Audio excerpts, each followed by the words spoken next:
I have on my Nightmare Before Christmas sweater because I like a little Halloween with my Christmas.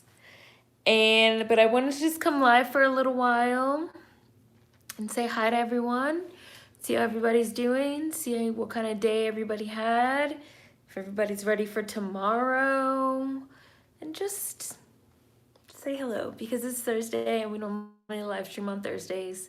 And you guys know that even when it's like a holiday, I still like to do a little quick live stream check-in because not everyone enjoys holidays. And especially this year, which is like super weird of like, you know, people not being able to do what they would normally do. I know it's a bit late, so I'm not going to stay on for very long. I just wanted to come on and say hi and wish you guys a happy holiday eve, a Merry Christmas Eve, a happy whatever you celebrate Eve. Hopefully everyone is doing all right. After this, I'm going to have some hot chocolate and I'm going to watch Batman because that's one of my favorite things to watch for the holidays. The one with Catwoman. Hi, the boy in blue. Hi, Daya. Hi, Shim Jim. How's everybody doing? Hi, Danielle. Hi, Roderick. Hi. Hi, Kayla. Hi, Mr. Yo King. Hello. Hi, Miss Lisa. Hi, Phoenix. So glad you popped up just for a minute, just to say hey, see how everybody's doing. Hi, Cordelia. Happy holidays. Hi, Tiara. Merry Christmas. Hello. Yeah, Batman Returns Holiday Classic. I'm going to watch that. And then I'm going to watch the original Grinch, which is not available anywhere, so I am unfortunately most likely going to have to rent it on Amazon. They have it on there for like a couple dollars. Anytime I can't find something, I feel like that means it's on Amazon for purchase because they own everything. But I'm also going to watch the original Grinch cartoon, and I'm going to watch Batman, and then tomorrow I might watch Wonder Woman. I haven't decided. But I might watch Wonder Woman, maybe. I don't know. I haven't decided. Are you guys going to watch that?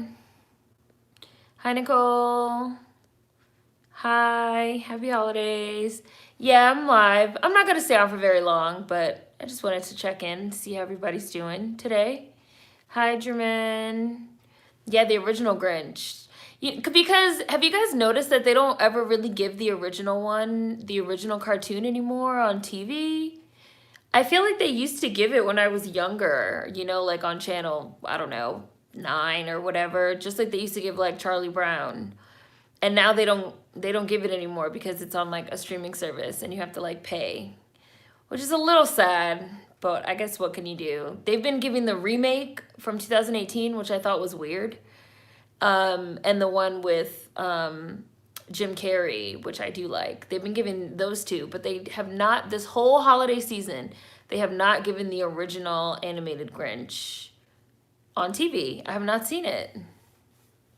Holiday bake, a real holiday bake. Whoops, sorry. My husband suggested original Grinch this morning. I was like, no, I want to watch live action. I like to watch all of them. You got to watch the original. Hi, Mel. Hi, Armand. They don't. I grew up watching the original. Hi, Bailey. Merry Christmas Eve. Happy holidays. Yeah, I grew up watching the original on TV, and they never show it anymore. I might watch Miami Vice, the originals box set. Yeah, the animated Grinch, the original. I don't know, Gal didn't impress me, I'm undecided. Right, that's how I feel too. I didn't love the original Wonder Woman. I was not impressed by Gal, but I did really like Chris Pine. And I am curious to see how they explain bringing him back. I don't know, I might watch it because it's going to be available for free on Disney Plus. So since it's going to be free, I don't know, I might watch it. I haven't decided. I didn't really enjoy the original. Hi, Gone Swimming. I don't know if I'm going to be reviewing Wonder Woman. Does it have any black people in it? Who's in it? I'm watching Wonder Woman because it'll be free for me to watch, but I'm not expecting much from Gal. It doesn't have to be an official full review, but can you tell me your thoughts on Wonder Woman 1984? Because I'm on the fence. The first one didn't give me the best feeling. That's how I feel too. We'll see. I'll probably watch it just because why not? You know, have a drink, make a hot toddy, watch it, eat some cake, drink some champagne, you know, order some Chinese food and watch it just for a good time. Nothing serious. See how I feel. Hi, Paris, October. Right, they used to show the animated original of The Grinch all the time. I love the original too. I'm from the Bronx. Used to come on WB11 when I was a kid, which I love because we didn't have cable. Yeah, like they used to show it on regular TV. I haven't seen it not one time this whole year, this whole holiday season. That and Charlie Brown. Chris Pine carried the movie on his back. He was the real superhero. Yeah, I don't know, but I'm guessing divine intervention, like Zeus did something. I don't know how he came back. Hi, Sim. Hi, Davey. Yeah, we'll see. I have a list of movies that I want to watch before tomorrow is over. And Wonder Woman is on there. What else is on there? I might watch that Peter Pan movie, Wendy. I have no idea what it's about. What else did I want to watch? There was some other stuff that I wanted to watch that's like now not coming to mind. But I know those two were on there. Oh, Detective Pikachu, which I never saw. I might watch that. That new Sonic movie I never saw. I might watch that. I don't know. Just, you know, like the type of stuff you would put on a Christmas day. Yeah, public TV used to go hard. Hi, Sincere. Hi, Vanity. I didn't see Wonder Woman, but the Amazons look good in Justice League. Were they not the same in Wonder Woman? No, I didn't feel they were the same. I actually mentioned this in my Justice League review, that I felt like the Amazons in Justice League were like a million times better than the Amazons, the way that they were portrayed in Wonder Woman. Like in Justice League where they're trying to like keep the box away and they have like that whole scene where they're like galloping down the beach and they're riding on the horses. I wanted to see that type of thing in Wonder Woman, and I felt like Justice League did better with the Amazons, which is like part of why I didn't care for Wonder Woman. I felt like it was like a missed opportunity in a lot of ways. So, y'all know how I feel about Diana, daughter of Zeus. Fuck that shit. Sand and lesbian power. AKA she didn't have a father. I am not watching his Dark Materials right now, Kai, but I do want to watch it. Are you watching it? Do you like it? The movie was weird. People are getting me hyped up about the alternative cut of Justice League. Yeah, I watched Ma Rainey. I'm going to review it. I just haven't reviewed it yet. But I did watch it. And I have seen the play. So I will probably also do some comparisons between the play and the movie as well, since I've seen the stage play, luckily. Hi, Jaren. Happy holidays. Oh, yeah, we watched Jingle Jangle for Bees Bait. The very first Sunday live stream of this month, we watched Jingle Jangle. Shem Jim. I saw the Charlie Brown Christmas special on TV, but that's it. Hi, Owen. Kai, I enjoyed Ma Rainey. Yes, we did Jingle Jangle for Bees Big. It was great. Yeah, it was really good. Highly recommend it. Shem Jim. Hi, Meek. I have to watch Justice League. Jaren said the Amazons were more badass in Justice League. They were a lot more badass. I don't know if it's because, you know, since Wonder Woman is like from Diana's perspective, so they're showing us the more, you know, maternal. I don't know. They were not as badass as I wanted them to be at all, though. They just weren't in Wonder Woman. Hi, Naomi. Oh, yeah, definitely watch it. We did it. It was really good. We enjoyed it. Coleman Domingo. He's amazing. Hi, Jenny Bean. Honestly, as a black woman, I got more out of Black Panther than Wonder Woman. I felt like Wonder Woman was really overhyped. And to this day, I'm not sure why. I don't know if it was just because there was like a woman director, like, you know, Patty Jenkins. Like, I still don't really know what it is. But like, people were talking about something. They wanted Wonder Woman, like, to get a Best Picture Oscar. I was like, Wonder Woman was, I mean, not that Oscars matter, but I was like, Wonder Woman was not that good. Like, it just wasn't that good of a film for all this hype. The way y'all are talking about it, like, it's the best movie you've ever seen. Like, it was weird. Oh, and there's Jenny Bean. You were totally right about people not knowing what Ma Rainey's Black Bottom was about and then getting upset because it wasn't a biopic. Oh my gosh. Yeah, it was really interesting to see people not knowing what the movie was about and then watching it. Hi. Tomorrow I'm just going to be watching movies all day and like drinking hot chocolate and having drinks and eating junk food. It's going to be great. Wonder Woman was very overhyped. I like Justice League. I also like Shazam. At the time, my 4-year-old nephew and 10-month-old nephew actually sat through that in the movie theater. I really liked Shazam. I thought Shazam was really funny.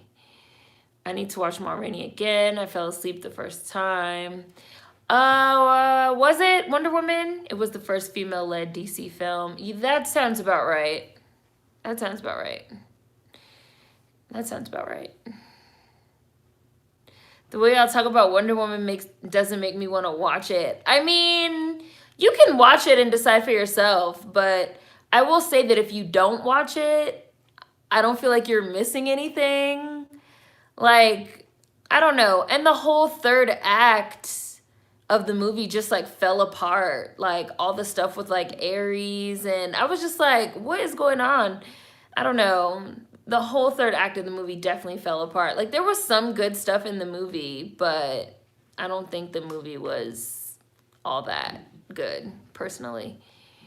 I do want to start watching the show, and they put the show on HBO Max, and I think it's available somewhere else, too. The Wonder Woman show from the 70s. Wonder Woman! I do want to start watching that one, just to see it, because I've never seen it. And directed by a woman as well. I think people liked what Wonder Woman represented, but Gal was definitely bland as hell. Yeah, I think that was it, Bailey. I think Wonder Woman was overhyped because it was Wonder Woman. It had a female director, and they were trying to pass Gal off as a POC. And it's funny because nobody even says that anymore. They just like quietly let that go. Hi, Davey. Hi, Kate. My week was good. How was your week, Davey? My week was just like chill and relaxing. I feel like I'm just in like chill mode. I'm just like in chill vibe. It was the Chris Pine show featuring Gal Gadot. It was though, Owen. I remember that. I think I didn't watch it because they were trying to say Gal was a POC. Woo! Cheers! Drinking all week. Shazam was good. Wonder Woman never had the excitement, but it felt like a letdown. I think female director was not a guarantee it was going to work. We needed someone who understood the character. Yeah. Yeah, it was weird. It was like a weird time. A Christmas Story. I'm probably not going to watch that. I already watched A Christmas Carol. I do try to watch A Christmas Carol every year, and I've already watched the Jim Carrey one, and we watched the Cicely Tyson one too. And last year we watched the one with Vanessa Williams. I've never seen a Muppet Christmas Carol, which I would love to see. And I think Kermit is Ebenezer Scrooge, but you can't find it anywhere unless you want to pay for it on Amazon, because that's how that goes.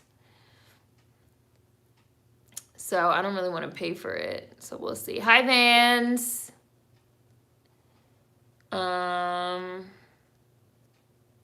Bottle of wine for tomorrow. I have some wine. I have some whiskey. I have some eggnog. I have some beers. And I have a little bit of champagne. And I think that's it. I'm trying to think, do I have anything else? And I have some hot chocolate too. But I probably won't spike that. I don't know. Can you spike that with whiskey? Would that taste bad? Honestly, the best part of the film was the Amazons, in my opinion. And they were subpar. I kind of like the 70s Wonder Woman show. I'm going to start watching it, the one in blue. I'm going to start watching it. Hi, Kimberly Fraser. Merry Christmas Eve. I used to adore the OG Wonder Woman show. I used to dress up like her and watch. Vanity, I'm going to start watching it. I've never seen it, but I have seen the theme. I watched the theme. And I really like the theme. And I really like the theme music. And you guys know I love the 70s. So I just, I love the 70s. I don't know, something about like the filmmaking and the production style of the 70s I just find really charming. So I'm definitely gonna watch it. Gal throws me off too, Jaren. She has like a really heavy Eastern European accent that I feel like I can always hear. And she's not the best actress. She's kind of like stiff. I did not like Ma Rainey. I thought it should be a documentary. It's based off of a play by August Wilson. That's a great play. I kind of wished, I don't know. I felt like the marketing, I don't know. I feel like the marketing for this movie was really weird because I even saw that they put some like behind the scenes, something on Netflix. I haven't seen it, but it looked like it was something like Who is Ma Rainey, something like that. It seemed like people were really expecting the movie to be about Ma Rainey, like documentary style or, something about her life. And it's not. And I feel like, I don't know, it was marketed weird. Like, they almost marketed, it was a lot of like really heavy marketing of like, who's Ma Rainey, who's Ma Rainey, who's Ma Rainey. So I think people thought they were going to watch the movie and the question of like, who is Ma Rainey is going to be answered in the movie. But it's not that kind of movie. And it's so close to the play. It's basically exactly the same as how the play goes. So maybe they should have changed it. I don't know. I'm going to review it. So I'm going to review it.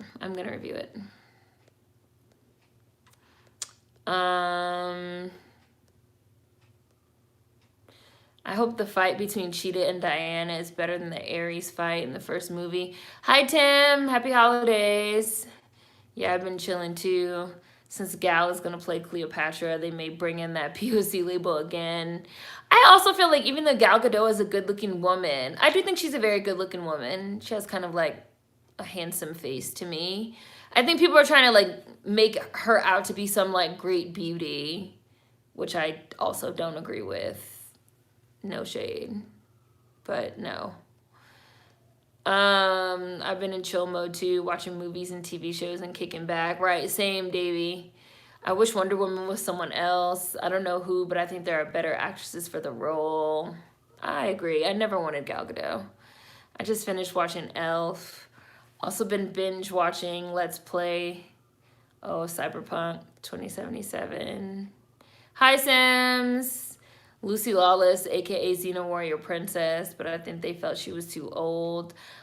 I mean, Lucy Lawless is obviously Wonder Woman. You guys know I liked Annabeth from Percy Jackson. I think she would have been awesome. No, I have not seen Sylvie's Love. I've seen people talking about it. I have no idea what it's about. What's it about, Cordelia?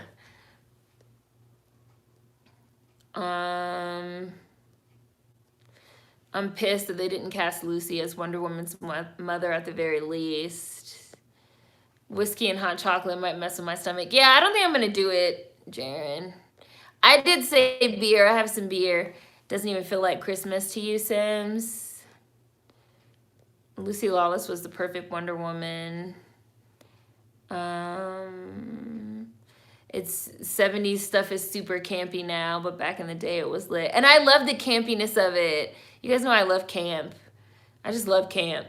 I love modern disco and funk. Gal can only portray one emotion.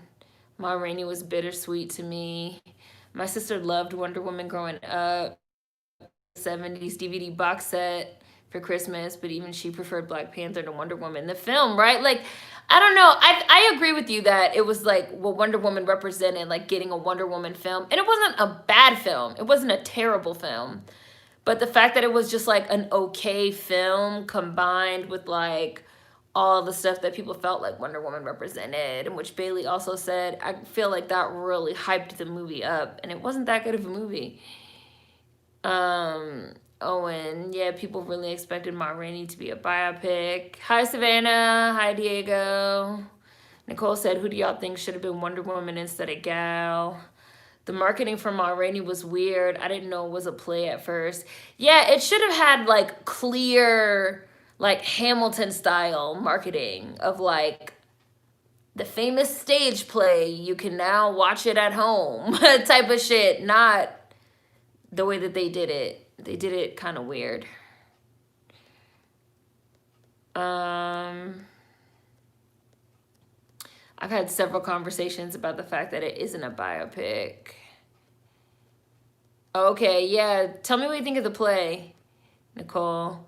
Cheetah looks CGI as fuck in the Wonder Woman 2 trailers. I'm worried. Hi, Queen. Hope you're doing well, too. Merry Christmas Eve. Happy holidays. I low-key feel like Hollywood is trying to make Gal Gadot the next Angelina Jolie. I also heard Angelina was upset that Gal got the role of Cleopatra. Really? Gal is cute, but that's it. Right, like she's cute. Great gowns, beautiful gowns. She's cute. The movie was all right.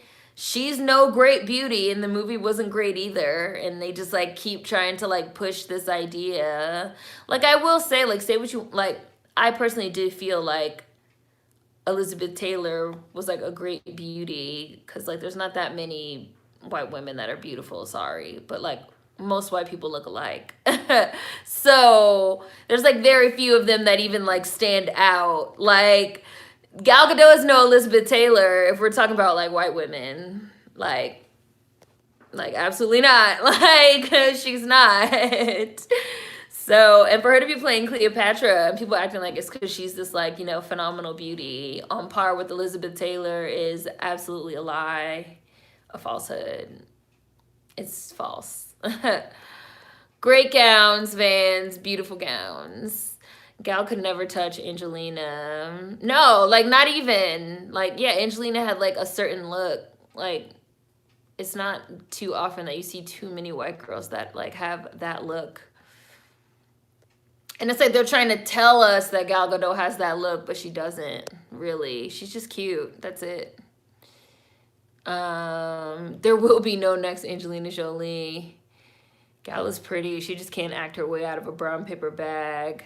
Diana is beautiful, curvy, and muscular, tall. She's an Amazon. Gal ain't it.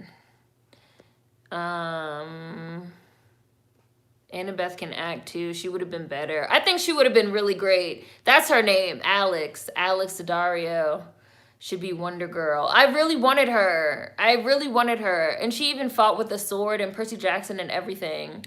I was like, why not her? Why Gal Gadot? I don't, like, to this day. And I said it back then too. To this day, I'm just like, I don't want this. Bailey's and eggnog. I spike coffee sometimes, Shim Jim. I've spiked coffee with whiskey occasionally. Cordelia is such a pretty name. Hi, King Amari. I've been rewatching a show called Dark Oracle. It's an old Canadian show. I really want to start watching Doctor Who, but I'm scared to get committed because there's like 50 seasons. But I want to start. But that means I'm going to have to start, like, that show started coming on in, like, 1955 or something. Like, I'm scared to get into it. But I really want to start watching it because everyone keeps telling me it's so good. And they think that I would really enjoy it. And I've been watching a lot of, like, the old shows that I used to watch all the time when I was younger with my mom. That's what I've been, like, watching early in the morning. I've been watching, like, the really old shows, like, fucking Sanford and Son and, like, I Dream of Jeannie and like Bewitched. I was watching Any Day Now. I was watching this old show Without a Trace about people that disappear, which I haven't thought about that show in like 10 years. And I was watching that shit yesterday morning. All the old shows that I used to watch with my grandma and my mom. Because it's holiday time. Why not, right? Hi, Krayshawn. Yeah, I never watched Doctor Who. You watched it? We were just talking about it, Queen. Most of us watched it. I watched Ma Rainey already. A lot of us watched it. I am going to review it. I think you might have missed that before you got here. Oh, okay. I see what it's about. Is that the one with Tessa Thompson? You guys know I'm like opposed to Tessa Thompson. Not for any personal reason, for anything she said or did. I just feel like they put Tessa Thompson in anything and everything. And now they're trying to do the same thing with Zendaya. Like, sometimes you need a break. After Westworld, I needed a break from Tessa Thompson. Yes, Tessa Thompson is the lead. Oh, look, Meek, I just got to your comment. Meek said, yes, Tessa Thompson is the lead. I'm tired, couldn't watch it. I saw it on Netflix. Right, that's how I feel too. Like, I'm a little bit opposed to Tessa Thompson right now. I watched Wonder Woman in theaters when it came out. I thought it was okay. Gal could never touch Angelina. Great gowns, beautiful gowns. They need to relax. Woo, good luck, Bailey. Happy holidays. I really like the Ma Rainey movie, but I agree it was more of a play than a movie. Angelina can actually act and deliver action and fierceness. She would have made an excellent Wonder Woman as well. There hasn't been an Elizabeth Taylor since Elizabeth Taylor. Right, like, that's it. Angelina, maybe. Hi, Chariot Man Gaming. Hi, Alex. Gal Gadot is boring to me on screen. Alexandra could be a dope Donna Troy or Cassie Sandsmark. Hi, Marcy. Definitely Wonder Girl. Can really see Daddario as that. You watch Doctor Who, Gone Swimming? I don't know. I'm gonna try and watch it. I'm gonna try and watch it. Any Day Now was my show. Lorraine and Maxine Shaw was the reason I studied pre-law in college. Alexandra Daddario would be a great Wonder Woman. And I have nothing against Zendaya. And like at one point I'm gonna watch Euphoria. I've heard it's awesome. I know people really enjoy it. And I like Zendaya. And I like watching her clothes. Like I like watching her get dressed, see what she's gonna wear. But I'm on like a Zendaya break right now because it seemed like they were putting Zendaya on everything. Like when we were joking on live stream about like who they would cast to be like Riri and Ironheart, and somebody was like Zendaya. And then we were like, no, they keep putting Zendaya in everything. And then somebody was like, Zendaya for the Punisher. Like Zendaya and Tessa Thompson. Oh no, I'm probably mispronouncing her name, Queen. Y'all know I mispronounce everything.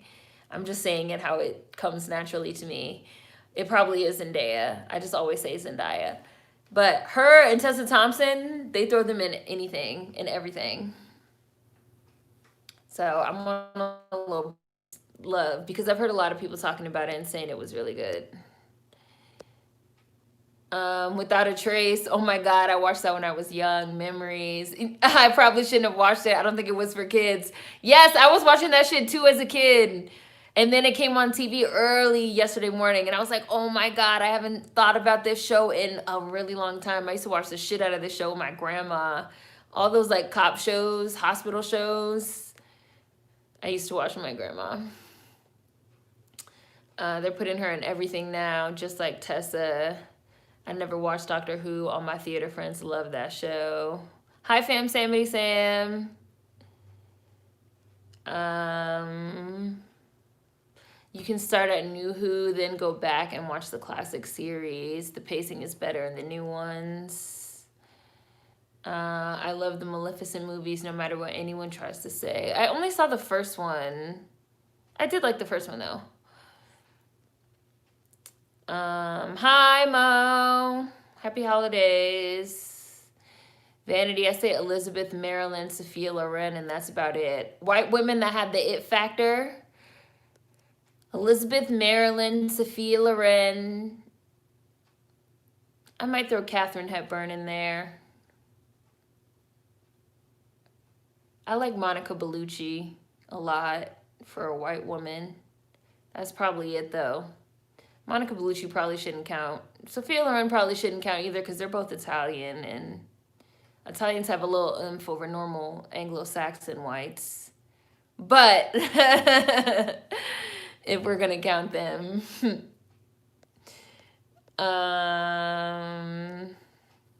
Tessa Thompson for Wonder Woman. I'm so tired of people trying to put Zendaya in literally everything. Shows that have a lot of seasons already kind of turn me off. I'm so impatient. Right? It can be intimidating. Like, where am I going to start? I tried to rewatch the first season of The Vampire Diaries and I couldn't get into it. Might try again when I'm in the mood. I feel like now is the time of year to like start a new show, watch a bunch of movies, watch a bunch of shit, you know? So I'm just like trying to like finish. There are some things that I've wanted to watch all year that I haven't gotten the opportunity to watch. Now is the time when they start circulating a lot of like, you know, the best movies of the year list, best TV shows. So I'm just like checking some things out, things that I want to watch before the year's up. Folks were also saying make Shuri Ironheart. Never agreed with that. And now Letitia's wildin'. Yes, Queen. They alternate Tessa and Zendaya. Yes, they alternate them. Zendaya's acting is bland. I'm sorry. She did literally nothing in Spider-Man. But I'm a big movie buff. I actually like Zendaya as well, but I haven't been able to bring myself to watch Euphoria yet either. Said Jem. I've heard that it's really good, Diego. I'm going to watch it at some point. Euphoria is good, just not a lot of black people on the show. Oh, yes, I've seen the Perfume commercial with her. Perfume commercials are so random. And they like really amp them up around holiday time. It's like a girl riding a unicorn, jumping off of a cliff into the ocean. And when she lands in the ocean, it turns into a fucking volcano. And then she like screams. They have one with Natalie Portman where she's like screaming. Like a Dior one where she's just like screaming and running around. I don't know what's going on. Like, Perfume commercials be so random. Hi, Basima. Just makes me think of Strange in the fucking Perfume commercial where Grace Jones is like giving birth to the fragrance. Like, you could see that.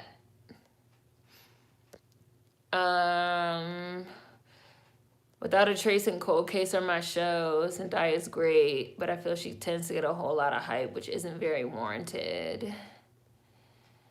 Your mom used to watch the OG Doctor Who. Cold Case was the show. I'm waiting for some network to show the episodes in syndication. I never watched Vampire Diaries. My best friend, that used to be like her favorite show.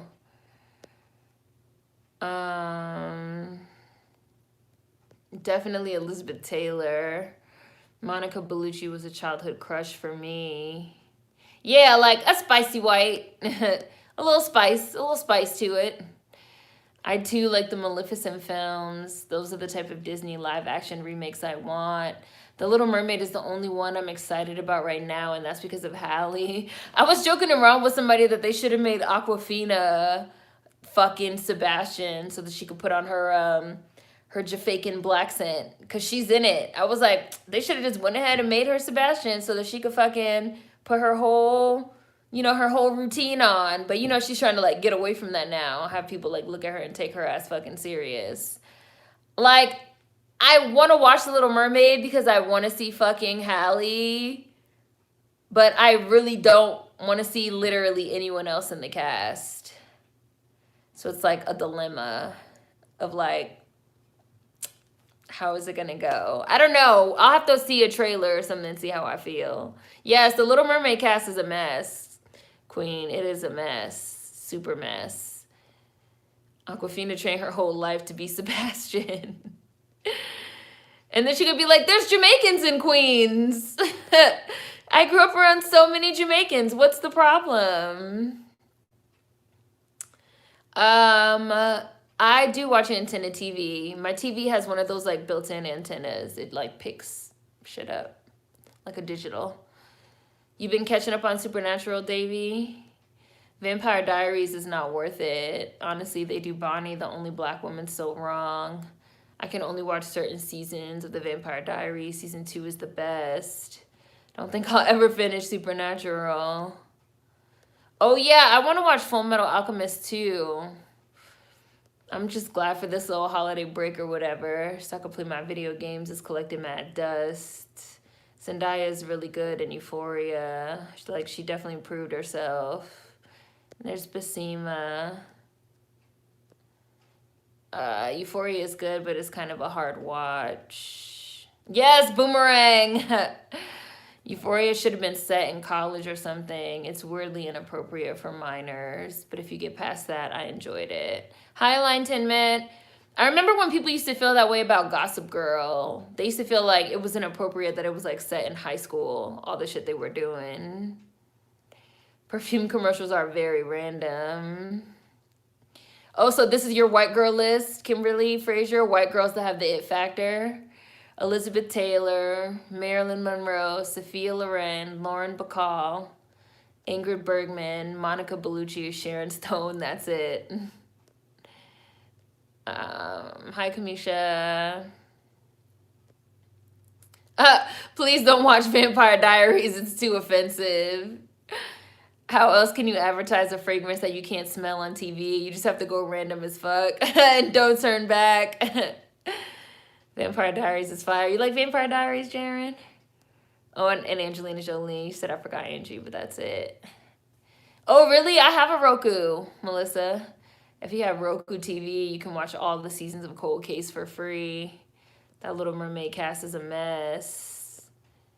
Cold Case is on the Roku app for free with all the music. So I'll probably watch that because I have that.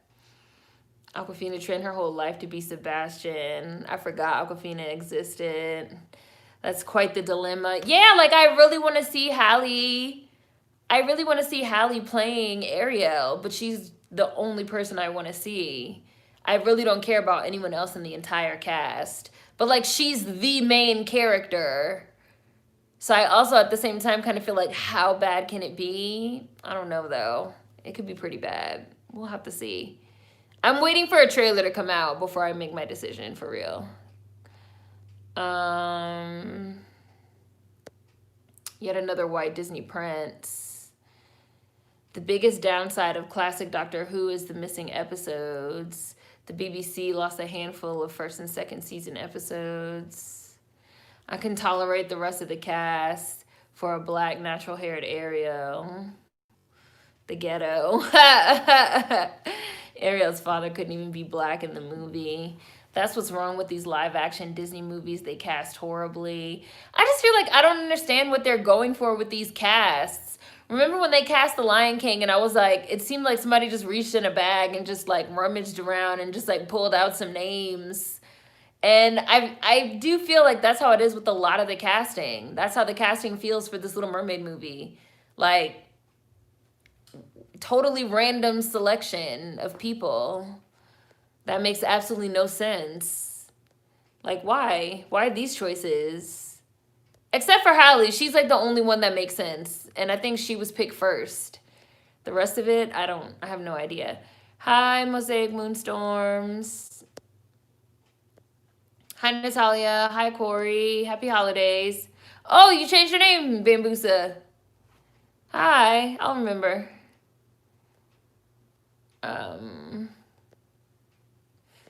Holly with the red locks is gonna be everything.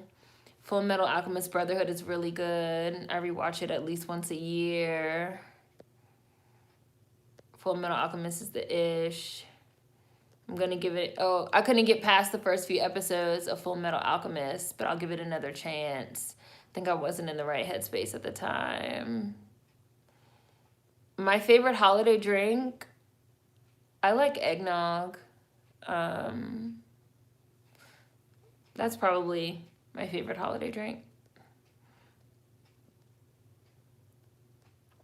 Hi, Ori. Full Metal Alchemist Brotherhood is probably the most satisfyingly complete animated story I've ever watched. 64 episodes of excellence, hard recommend. I'm gonna watch it. It's on my list.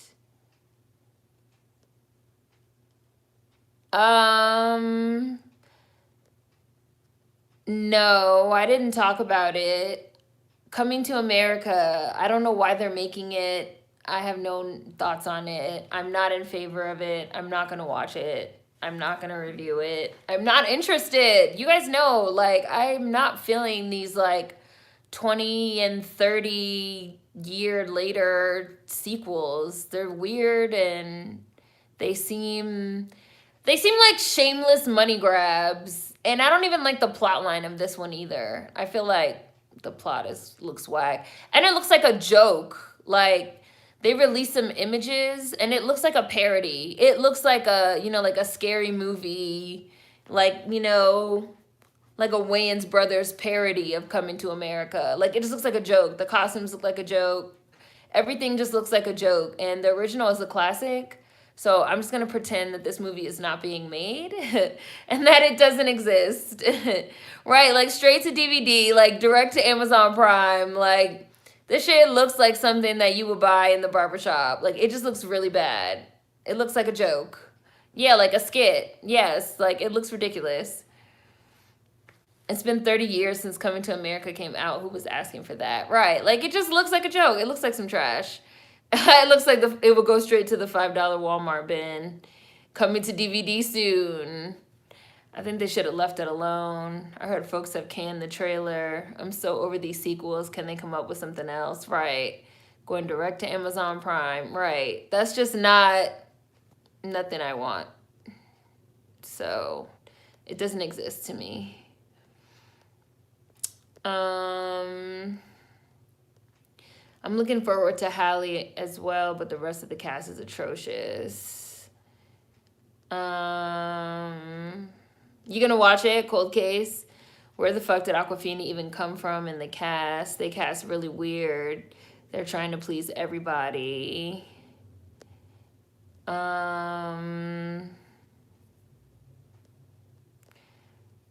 Let's see. Yeah, it's like the black bag you put your hand in on The Price is Right. Yes, it seems like that's how they're filming these Disney live actions, Vanity. Just like rummage around and just like pull out a name. That's it. Oh, no name change, just a different account. Didn't feel like changing it. I'm trying to get excited for The Little Mermaid, but these live actions are upsetting me and my homegirl. There's Nova. Hi, Nova, again. Happy holidays. This movie looks like it's going direct to DVD. So over these sequels. I just don't understand what's the point. And yeah, it looks really bad. It looks terrible. It doesn't look good. I agree. Why mess up a classic?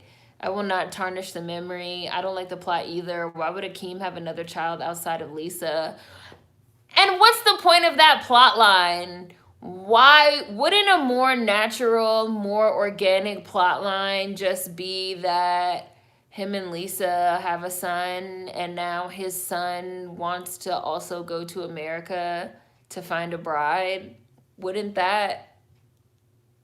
And he like accompanies him back to America or whatever, and Simi comes along too, and like hijinks ensue. What is the purpose of a plot line of like him having a baby on Lisa?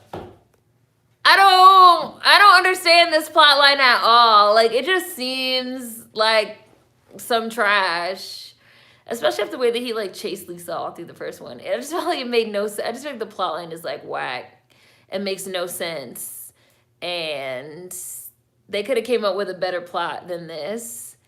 No, what I just described is not the plot. Like, the plot is that he like randomly finds out. The plot is that he like randomly finds out that he has a son in America. Randomly. Like, I don't know. Some break baby type shit. I don't know. It looks like some garbage. And it just looks like ridiculous. Like, it just looks like a joke. The costumes look really shitty. I seen Tiana Taylor. I was just like, it looks like Medea goes to Zamunda. Like, no disrespect to Tyler Perry, because I do respect everything that Tyler Perry has been able to build for himself and create for Black Americans. However, the movie looks like Medea goes to motherfucking Zamunda, and I don't want to see it. So it does not exist to me, because the original is a classic and is literally one of my favorite movies. So I'm not acknowledging any part 2, period. Yeah, I'm not interested. That's literally what it looks like. It just looks like a joke. Like, I'm tired of this shit. I'm tired of it. Tired of the reboots and the sequels that nobody wanted. And just tired of shit looking like cheap and like a parody. Like, it doesn't even look real. It doesn't even look like a real movie.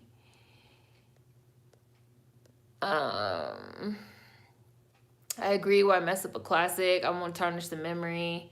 I don't like the plot either. Why would Akeem have another child outside of Lisa? They got Wesley and Tiana Taylor in a photo, and I was just like, right, like looking ridiculous, looking like a joke, looking like a joke. I'm inclined to agree. Movies made years later are harder for me to invest in. How'd you feel about the latest Blade Runner? I didn't like it, and I said it looked like some trash and it was gonna flop. And me and my friend had a disagreement on it, and then that shit really came out and flopped.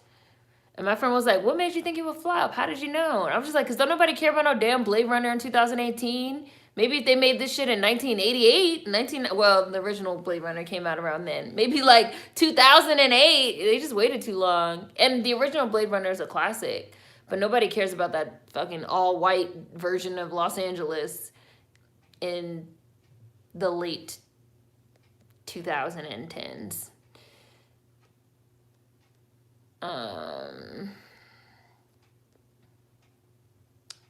Let's see. I've been wanting a Jumper sequel for years, but if one were to be announced today, I don't know if I'd be as excited for it.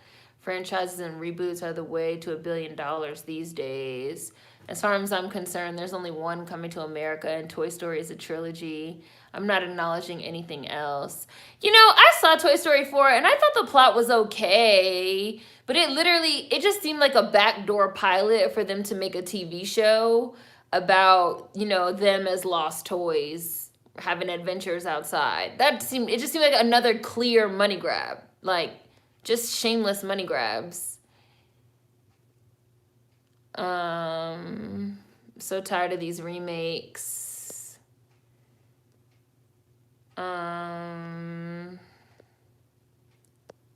Yeah.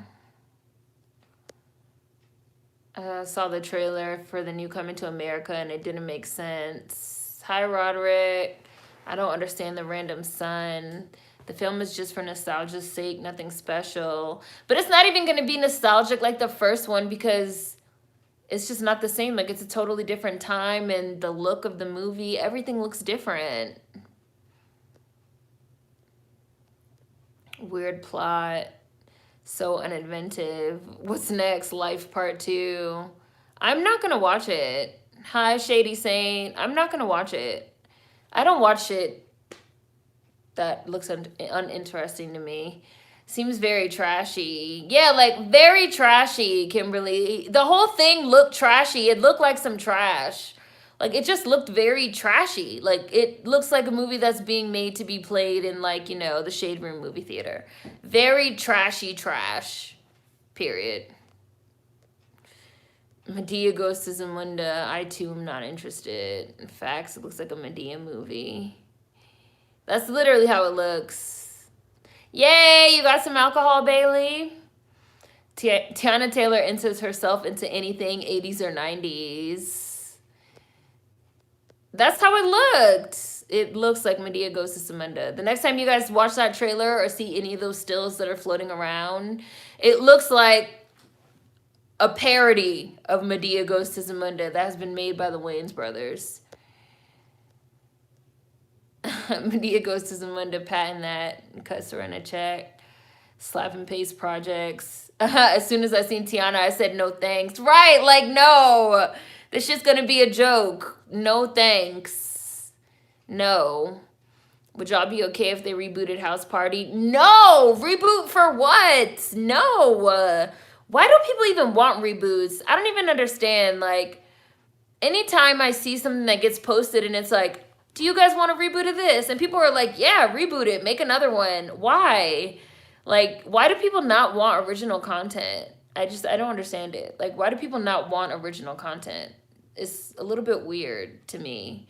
I think that it's just like people that they want to feel like they're able to experience maybe like some of the magic of the old stuff. But you could just watch the old stuff. Like, the old stuff is still there. I just don't understand it. I just don't get it. I don't get it. I feel bad for all the directors and writers' original content that's getting rejected for mediocre remakes and reboots. Nobody wants reboots, but Hollywood doesn't care. I'm so over reboots and sequels. Like, please make something else. But some people do want them, though. Especially, like, for example, I've been seeing a lot of talk, like, because now they're putting so many of the old shows, like, on Netflix and stuff. Now that, like, The Parkers is on Netflix, Moesha's on Netflix, Girlfriends.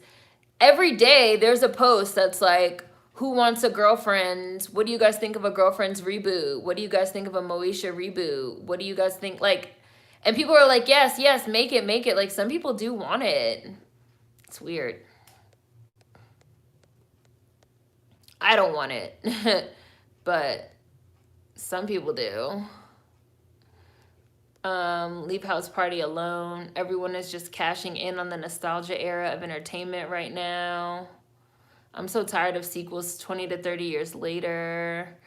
I think having Eddie Murphy just have a son that wants to go to America to experience Black American culture would have been an interesting idea.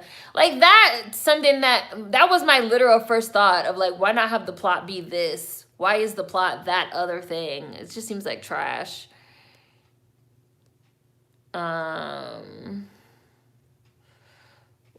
Right, exactly, Ori. Reboot Gone with the Wind, but with an alien invasion. If you're feeling nostalgic, just go watch the original. It's like the latest SpongeBob movie. It's just random celebrity cameos, nothing funny. These nostalgia trip movies are getting annoying. I see some of you guys said you like the live action Aladdin. Yes, it's like a Shade Room Presents movie. That's how it looked. That's really how it looked. The Shade Room Presents Coming to America 2. Medea Goes to Zamunda. That's what all the trailers and images are serving me. So I'm going to say thanks, but no thanks. I'm going to pass. It's going to be a no from me, dog, on this second Coming to America movie. What's next? Color Purple 2. Like, no. It seems like we're in a period of extended nostalgia. Movies, TV, and music nowadays want you to think of the past. Nothing is really new or original. If they try to reboot Living Single, I will start a petition. Just watch the original shit. Reboots are so lazy. I'm hyped for Soul Tomorrow. Between the production value, the culture, and how much of the story isn't in the trailers, heard nothing but good things. And it is original, an original story. Studios want easy money, and people want to experience the nostalgia of it. Having more original content makes sense. Why not just focus on their later in life, and maybe they have midlife crisis fun back in America? Aren't the characters in their 60s now? Yeah, I was just like, why? For what point? What reason? For what reason? I think the nostalgia factor, because all the reboots have been trash, that people still watch them. This is the era of copy and paste. Nobody has original thoughts anymore. To each their own, but just not for me. I think those reboots work for me because the endings were unsatisfactory. Girlfriends I want. You want a reboot so that you can get a better ending. Roderick. Hollywood has run out of original stories or unwilling to put money behind original ideas. We forget we're not living in the same times as when these movies and shows were created, so it won't hit the same. These reboots are just setting up for disappointment. Moesha, a lot of the cast has passed away, so I don't want a reboot of that.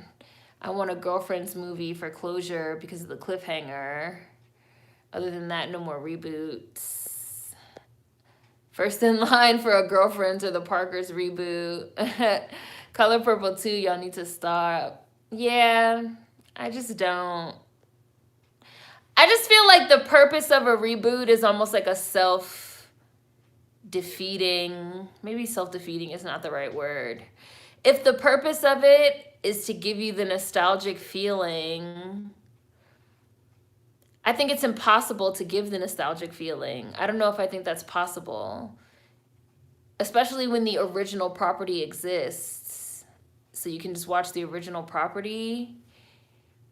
You're not gonna be able to get the same feeling. So the idea of like rebooting the property to get to the same feeling seems like a you know, it seems, I'm pretty sure there's like a term for what I'm thinking of, but I just can't think of it right now. It just seems like a loop that I don't think, like, what was the last reboot or remake that was like really successful? What would you guys say it was? That people really liked and that like stood up against a classic?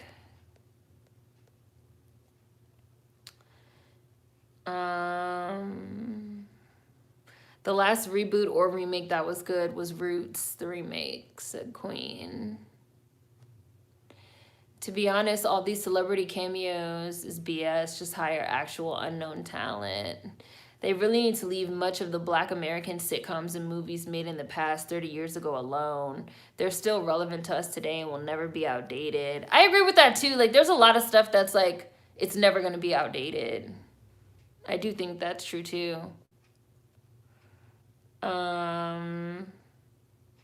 Or things being like recreated for like now. But it's different. Again, it's not going to hit the same. It's not going to give the same feeling. So what is the point of it? I think the allure of reboots comes from the idea that the potential higher production value will elevate even further the feeling that the original made them feel. Hi, Absurd. Music nowadays is a sample of a sample. It's terrible. Late stage capitalism effect on media. The reboots are lazy, and I blame Fuller House. When that came out, everything started rebooting. Why can't they just create spin-offs? Still the same ideas, but new plots and characters. Even though I don't really want that either, Bailey. I don't want a Girlfriends or Moesha reboot. I want a sequel series or movie because of how it originally ended. Same with Half and Half. We already have Tyler Perry's Sisters. We don't need a Girlfriends reboot. Yeah, like, I just feel like, why? Like, why a reboot? Like, let's just say, you know, I seen somebody mention The Craft. Why does it have to be The Craft reboot? If you want to make a new movie about teenage girls that are witches and the things that teenage girls have to face nowadays versus the things that like teenage girls had to face in the 90s, because it is a lot of, you know, different sets of issues with social media and stuff like that. Like, why not make a new original property? Like, there's a lot of relying on like the, you know, the brand recognition of an older property, even though the new shit they're making has nothing to do with that older property at all. They just like put the name on it. And that bothers me too, because it's just like, that just seems cheap. And it is, and I do think that like you run the risk of like cheapening the original, which is definitely what this new Coming to America movie would do if I was acknowledging the presence of it. But the original is a classic, so I'm just gonna pretend it doesn't exist. Somebody said It. Happy holidays to you, Absurd. Hi, Hush 420. Yeah, It was good, but that's all I got. I agree, Roots. Every day these trash shows remind me I went into the wrong industry.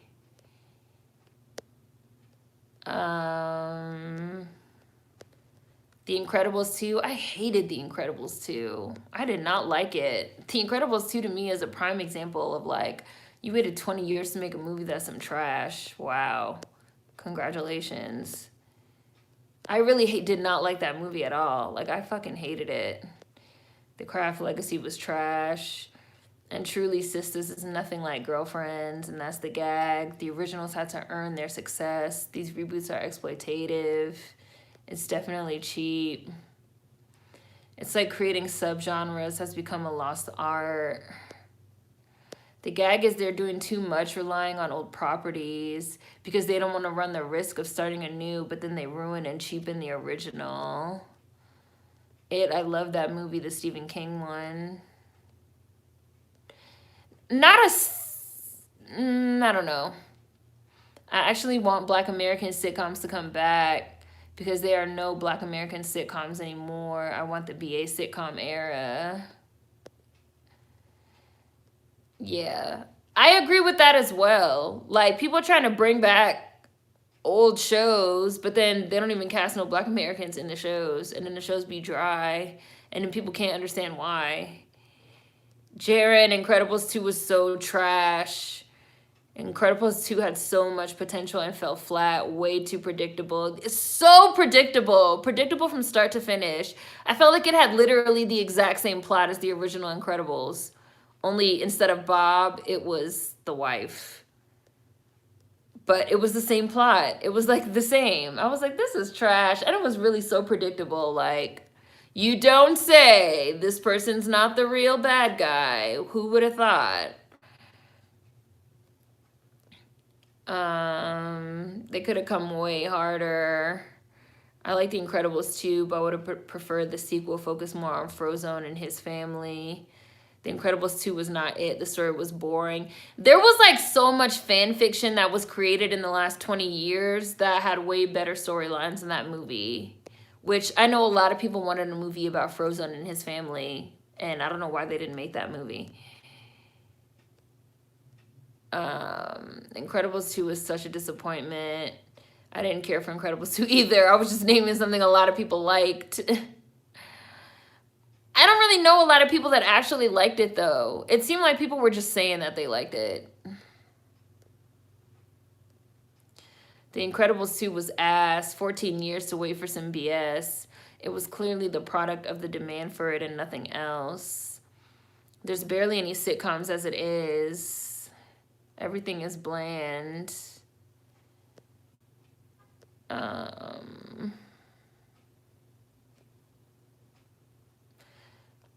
I guess Blackish would be considered a BA sitcom, but you guys know I never liked Blackish.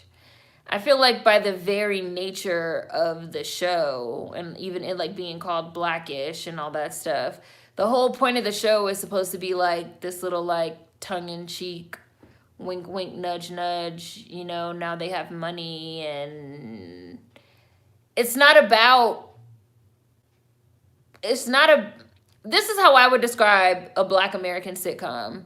A Black American sitcom is not about race, which maybe sounds weird to say, but a Black American sitcom is not about race. Like, Martin is not explicitly about race. Moesha is not explicitly about race. Like, yeah, they're Black, but like the show itself is not about race. Like, the central focus of the show is not race. The central focus of Blackish, even in the title and everything else, is like literally about like race and like them having money, and yeah, like race 101 and how they like relate in through race and like all these things. So I don't know if I would say that Blackish is like a Black American sitcom. They do have some really good original content in sitcoms on Bounce that I like. They have one that's called like In the Cut or something like that, and it's about a barbershop. I have some on my face. And that one's like pretty good. And they have like a couple of other ones, but I would say a BA sitcom is it's just about people that are Black living their lives, you know? I don't know if I would say that Blackish falls under that. So, hi John. I wanted the kids in The Incredibles to be grown. Incredibles 3 is going to be the same plot, but with the kids. Incredibles 2 did have the exact same plot as the original. It was so lazy and disappointing. Oh, Savannah said there's a lot of sitcoms on Bounce TV. Yeah, like that's the only place that I can really see Black sitcoms right now.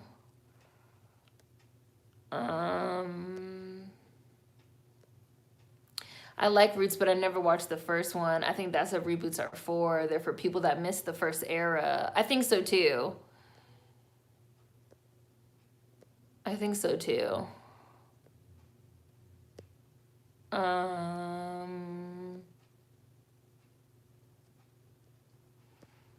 Let's see.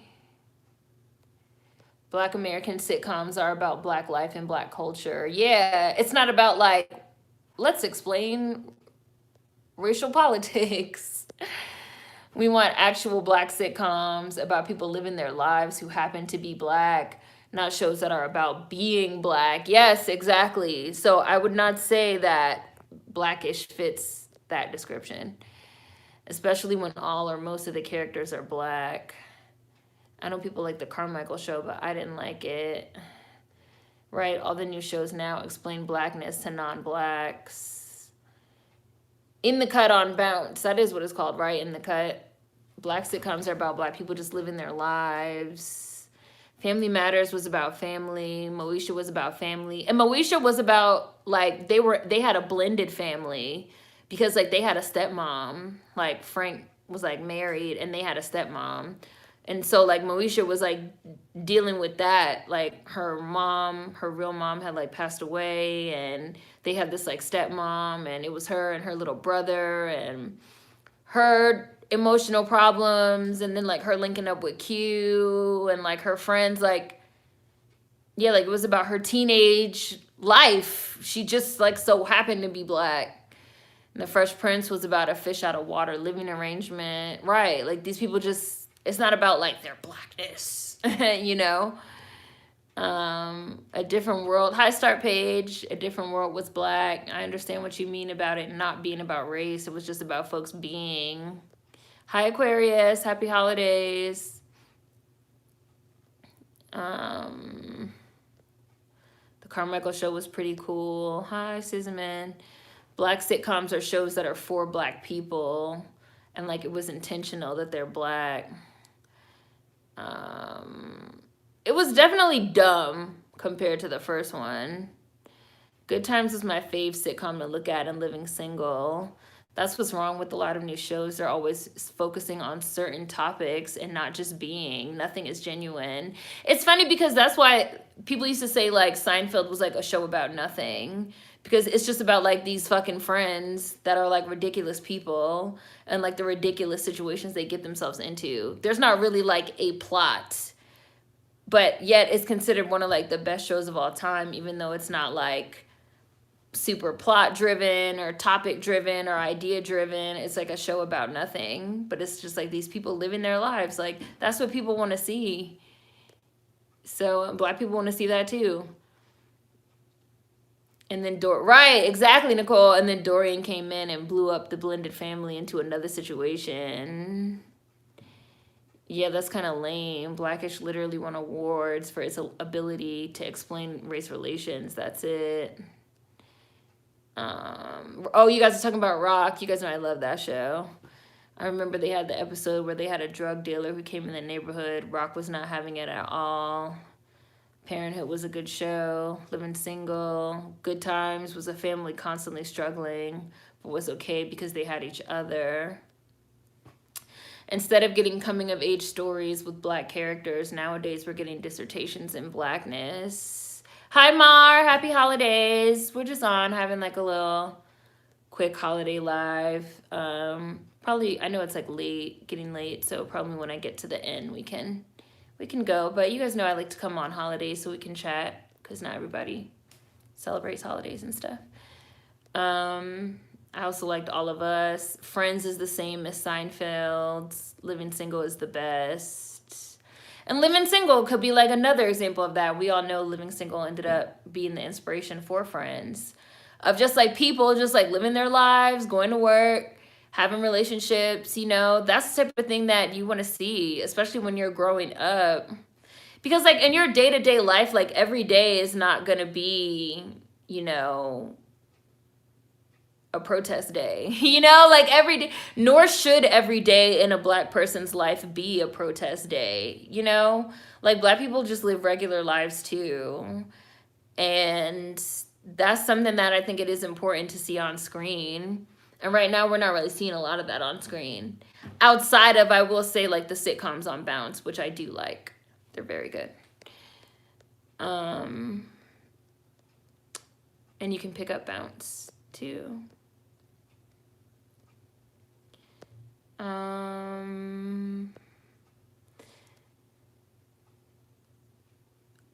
Oh, for, like, a spinoff. of hi Real Trini. My thoughts are, if they're giving dissertations on blackness, is the show for black people? No, it's not. And that's been a criticism of a lot of these shows, like Dear White People and Blackish and Mixedish, and even I even heard some criticism like that about She's Gotta Have It, which I never actually saw myself. But the show is not, people feel like the show's not for black people. It's like a black show, but it's like a black show for white people. It's not actually for black viewers, like Insecure. Like, it's not really for black audiences. The audience that they have in mind is a white audience.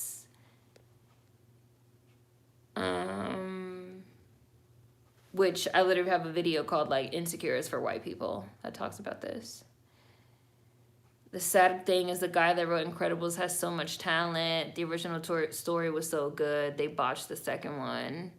These shows are character driven. Oh, those shows are character driven, not plot driven. Blackish makes white folk feel like they are getting insight.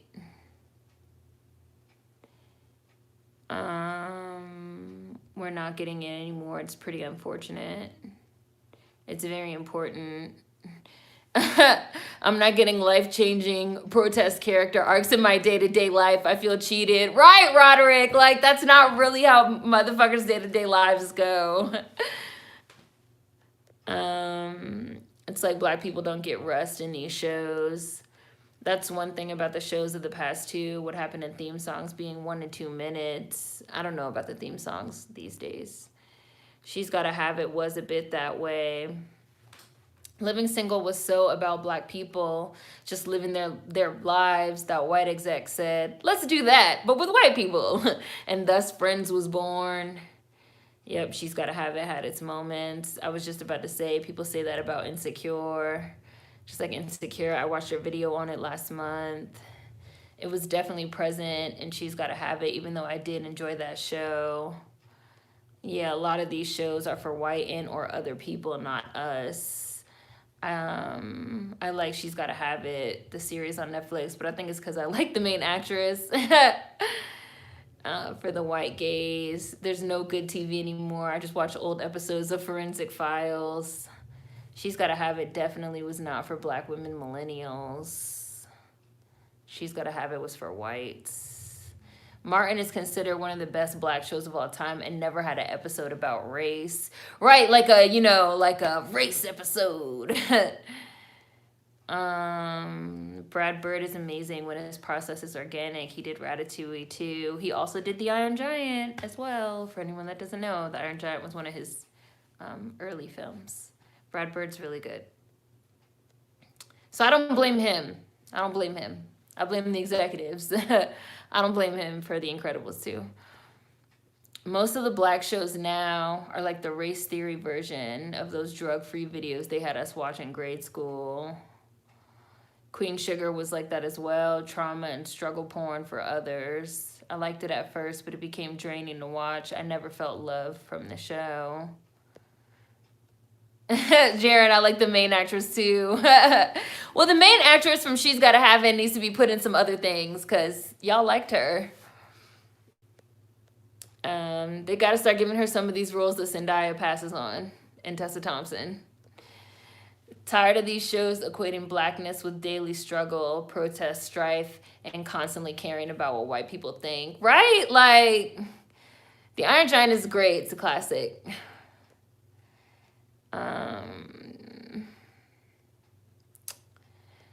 Trust me, white people do not watch Brown Sugar.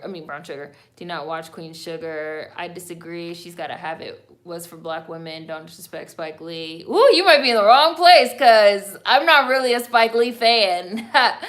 I mean, I respect Spike Lee's work as an artist and the doors that he's opened for black filmmakers. And a lot of his movies are verifiable classics for sure. Crooklyn, classic. X, classic. Do the Right Thing, classic. However, Spike Lee is a classist. He has a lot of issues with class. And he has some weird fixation with lesbians, as we all know. I really hated his movie, The Sweet Blood of Jesus. I felt personally attacked by that film and the fact that it even came out. And he has a lot of really ideas about Black women's sexuality, very weird ideas. And he has a lot of issues with class and classism, like serious. There are serious, I have serious issues with class in his work. And I will criticize him because like it's very hit or miss with Spike Lee. It's very hit or miss with Spike Lee. And like Spike Lee will make movies about like middle class Black people or Black people that are like upwardly mobile, and they will be like very great, amazing, wonderful, or even like working class. But then he'll like make other films about like, you know, the ghetto and the people that he like clearly looks down his like nose on, and they're a little less good. I'll put it that way. But I have a lot of respect for Spike Lee. I love a lot of his movies, but he's not. There are some other filmmakers I like a lot more, Black ones, like Robert Townsend, John Singleton. There are other filmmakers that I also really love that have done a better job with certain things than Spike Lee has, in my opinion.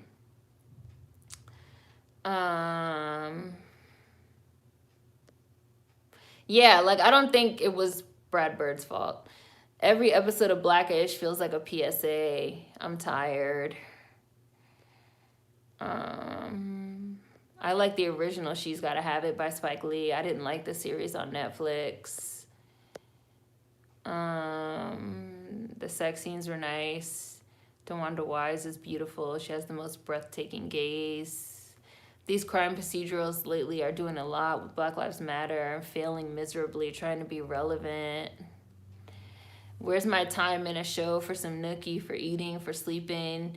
Black people do these things too. They never show it anymore. We always got to be struggling and in these streets. The legendary Chiraq rant. I was really offended by that film. And there have been a lot of films that I watch where I feel like Spike Lee does not get Black women's sexuality right at all. So, I don't know. I found that movie to be like straight up offensive. I just named all his best movies. I mean, those are the good ones. Those are the great ones. Those are the great ones, the ones that I named. I respect Spike's filmmaking, but She Hate Me in Chiraq. She Hate Me, Chiraq, and The Sweet Blood of Jesus is like an unholy trifecta of not understanding Black women's sexuality. This man had fucking Kerry Washington playing a fucking, I don't know if she was a lesbian, bisexual. I don't know what she was supposed to be, in a relationship with fucking the chick from fucking Heroes. And Anthony Mackie got involved. It was a lot happening. It was a lot going on. I was just like, this just seems like some type of like weird male fantasy. And like a few of his movies have had that vibe. She Hate Me was offensive and creepy as hell. Definite lesbian fetishism. And it was like the same thing in like The Sweet Blood of Jesus. And Chiraq was also like women refusing to have sex with their niggas, doing like a humorous satire of like gun violence in Chicago. I was just like, what is this? What is this? Spike Lee is hit or miss for me with a lot of misses. I also feel he has a fetish for lesbians. Jungle Fever was also a mess. Now, his documentary of Hurricane Katrina was excellent. I highly recommend it. When the Levees Broke. Everyone should watch it. Like, when Spike Lee gets it right, he gets it real right. But when he gets it wrong, it's like all the way wrong. Like, yeah, Spike Lee is a legend, of course. Of course. He's just very hit or miss. Yes, Barry Jenkins. Yes, Barry Jenkins, Robert Townsend, John Singleton. There are a lot of Black filmmakers that have done amazing work. Spike's earlier work for me. John Singleton is a fave. Robert Townsend's daughter has an amazing voice too. Meteor Man is a classic. Robert Townsend needs to receive his flowers. He's put on so many black actors and actresses and was cranking out blastics regularly. Totally agree. And John Singleton as well. Like, a lot of people got their start in John Singleton's films. I heard Soul described as like if Spike Lee and Chris Nolan made a movie together and their idiosyncrasies canceled each other out to make each other more coherent. She Hate Me was terrible.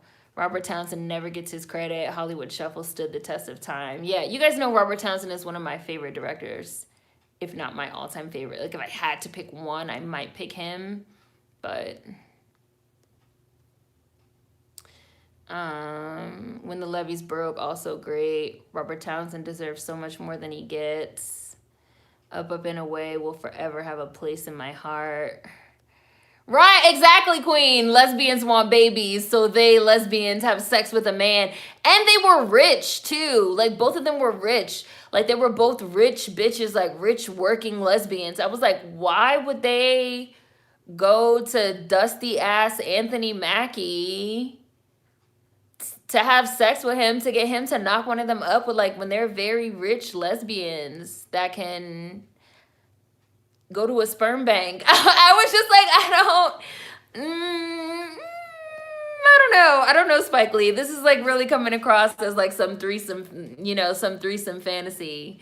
And you just like threw in there that they were trying to have a baby so that it could be like, some like unprotected sex so that he could have like unprotected sex with both of them. I just don't know what was going on in that movie. It was a lot. It was too much. It was a lot.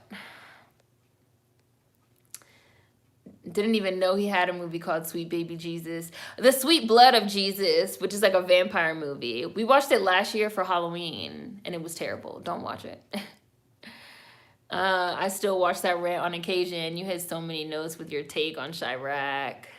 Lesbians were all thirsting after this man. Yes, because then they hooked up their other lesbian friends also with Anthony Mackie so they could get pregnant too.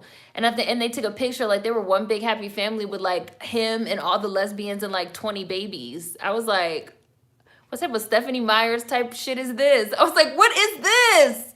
What is even the message of this movie? Like, now they're all sister wives? Like, what is I still to this day don't know what the theme of the movie was supposed to be. Like, I still to this day, She Hate Me, and I'm not exaggerating. Like, all these things happen in the movie.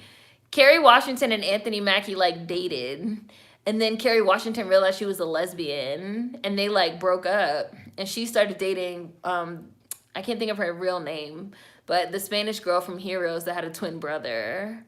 And then they wanted to try and have a baby. And Kerry Washington wanted the baby's father to be Anthony Mackie, her ex, who was like broke. And since they were both rich lesbians, they went to Anthony Mackie and said they would pay him to like fuck them to get them pregnant. And then they like roped their other lesbian friends that also wanted to have babies in on it too. And then Anthony Mackie like fucked all of them too. But then it like caused problems in the relationship with Kerry Washington and the other girl, because Kerry Washington started wanting Anthony Mackie back. And then by the end, it was kind of insinuated that like, I don't know, they were like all one big happy family. All these things happen in the movie. Dania Ramirez, thank you, that's her name. All these things happen in the movie. Like... And then literally at the end, they did take a picture with like all the girls and Anthony Mackie and all the babies. The movie's called She Hate Me. That's the name of the movie. I've seen this movie so many times because like one of my friends really likes it.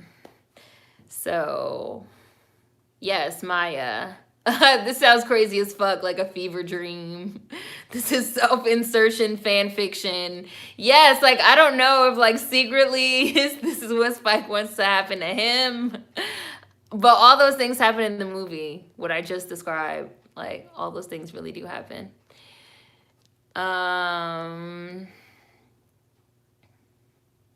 Girl 6. What was the name of that one film Spike Lee did where a woman worked as a sex phone person? That was Girl 6, where she was like an operator.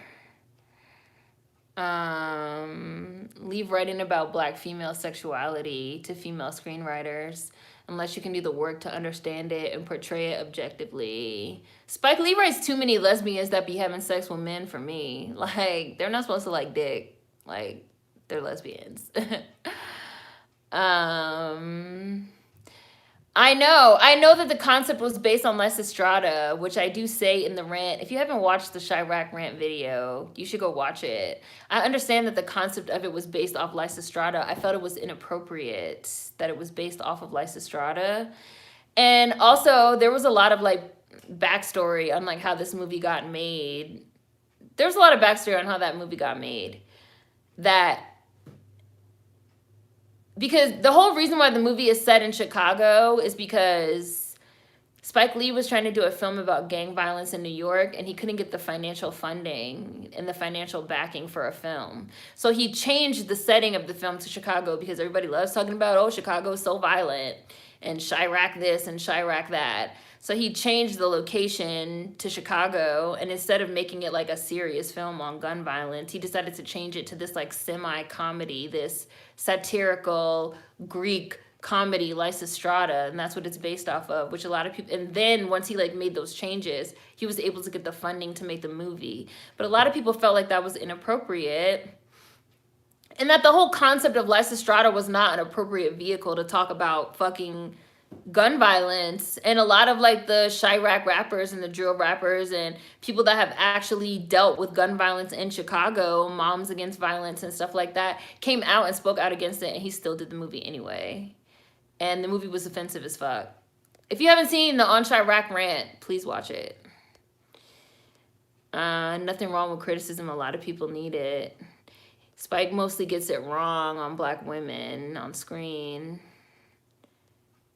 Except in Crooklyn, which I love his portrayal of this like little black girl, Troy. But I think maybe he didn't write Crooklyn. I remember like learning something recently about Crooklyn that surprised me, that maybe he didn't write it or something. Robert Townsend is deeply underrated. I haven't watched Chiraq, but I confess the premise interests me, if just to laugh at the concept of black women holding the box hostage until the men stop shooting up the block. It just sounds hilarious. But that's the thing. People were like, you're not even from our city and you're making a comedy about gun violence here. It's inappropriate. People didn't like it. And like the whole backstory of like how it came to be made, people felt was inappropriate. And I thought the movie was terrible.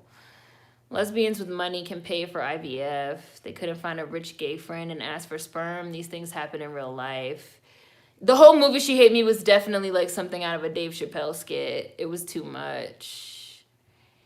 While Spike Lee is one of my most favorites, I never thought about the point you made about how he projects black women's sexuality. Thanks for the food for thought. You're welcome. And all his 80 babies. Yes, they were all in the picture. It's based on a Greek play, but he made some weird comments about realistically applying this concept to prevent rape. Yeah, like he was really, like, it was just a weird thing.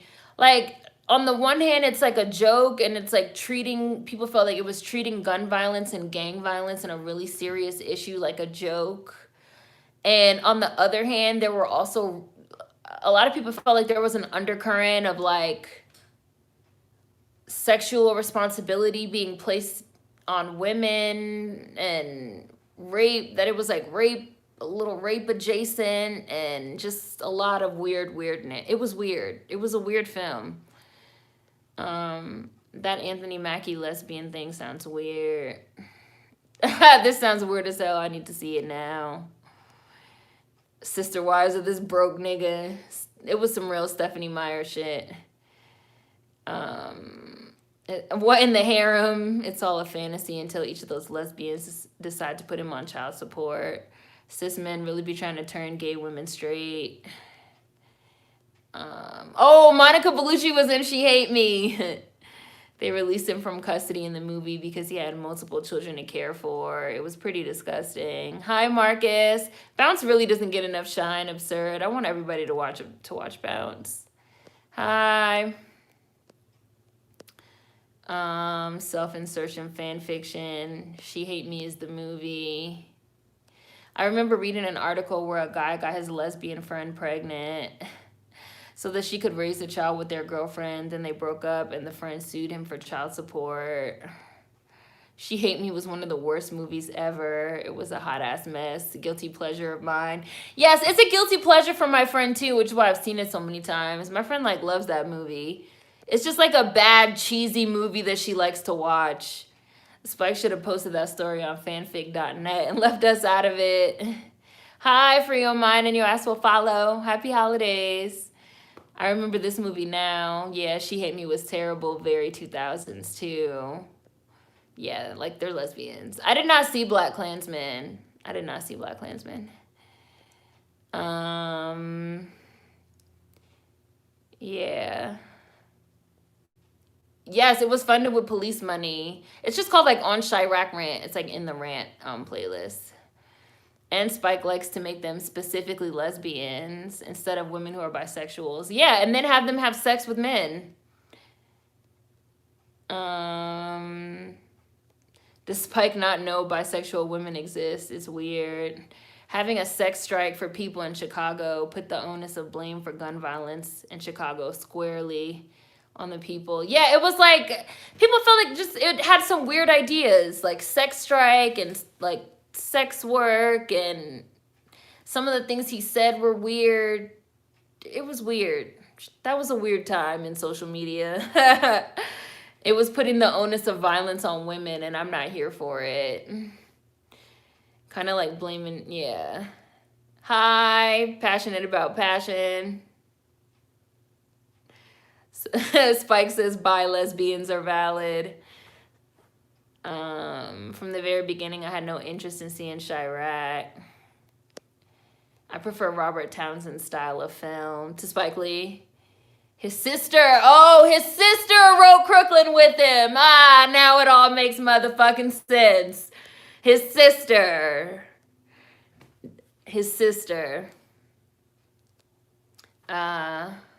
Plus, when every lesbian has sex with him and She Hate Me, they all love it and come. He's just that good. Okay. It's funny as in he actually thought this was a good idea. Got it.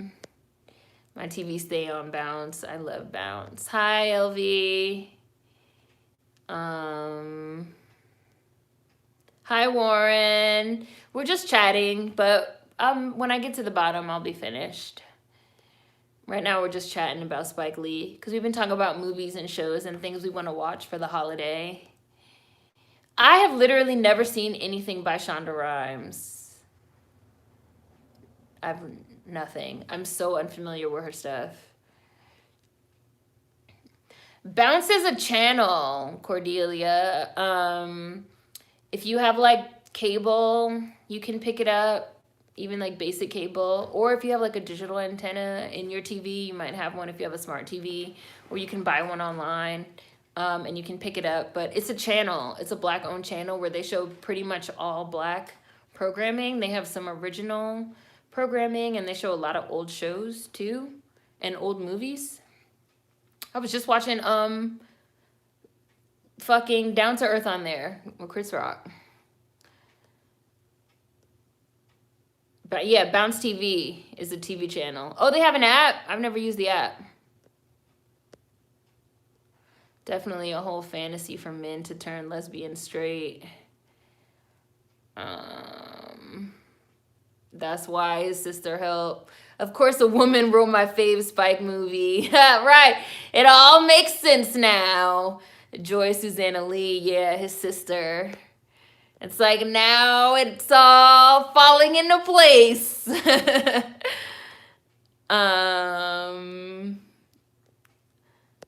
Yeah.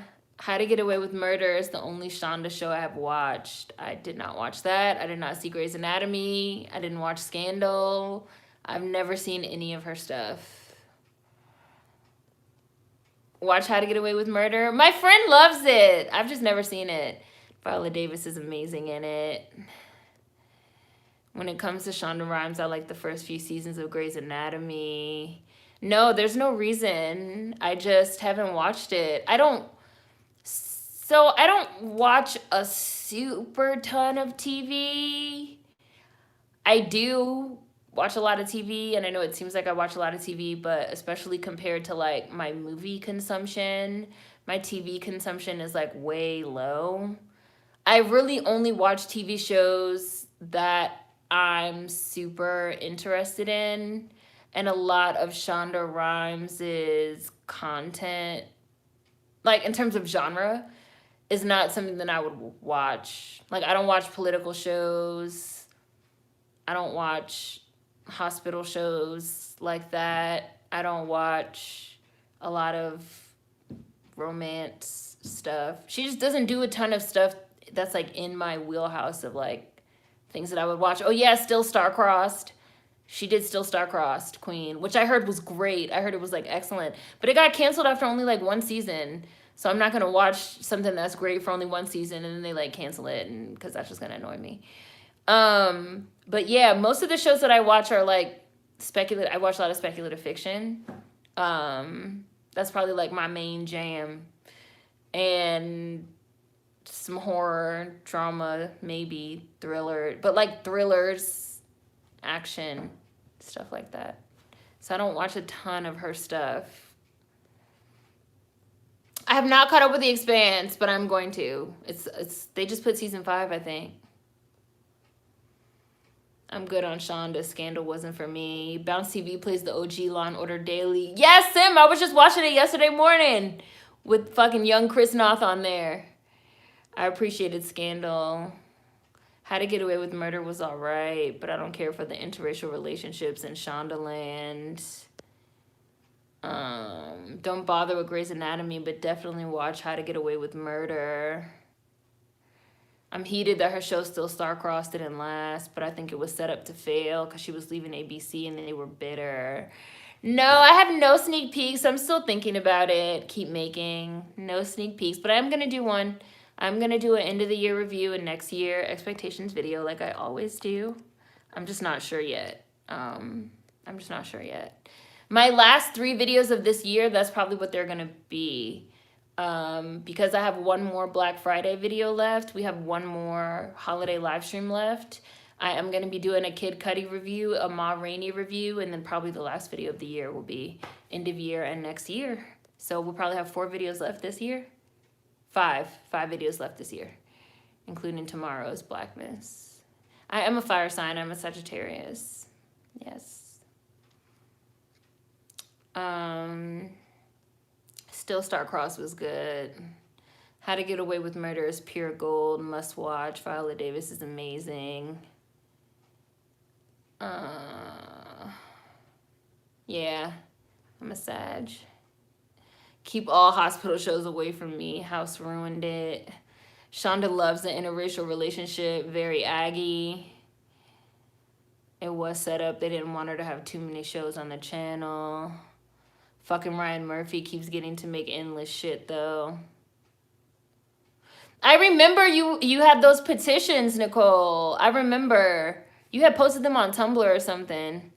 I tried so hard to help Still Star-Crossed. I did YouTube reviews, signed petitions. I remember the petitions you were circulating around. I do remember that. Yeah. Oh, I just got to the bottom. Sad gang. I love Aries and Leos and Virgos. I understand Geminis because they're the sister sign of the Zodiac. I wouldn't say I love them because Geminis have split personalities and you just have to be able to keep up with that. But I understand them because we're sister signs on the Zodiac. But my personal favorite signs are probably Aries, Leos, and Virgos. I get along really good with those 3 signs the best. And I like Capricorns and Taurus. I get along with like with the earth signs pretty well. Thank you, Absurd. Thank you.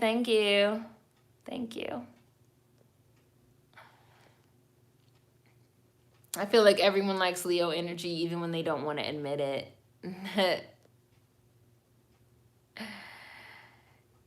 I do. I like Virgos. And I like Virgos, Aries, and Leos. I just have a lot of them in my life. And I understand Geminis because they be tripping. Water signs and like air signs, sometimes I don't have the patience because they can be very sensitive. And no, I mean, no, it's fine. It's fine. It's fine. I have a really good friend that I've been friends with since middle school that's like a male Pisces.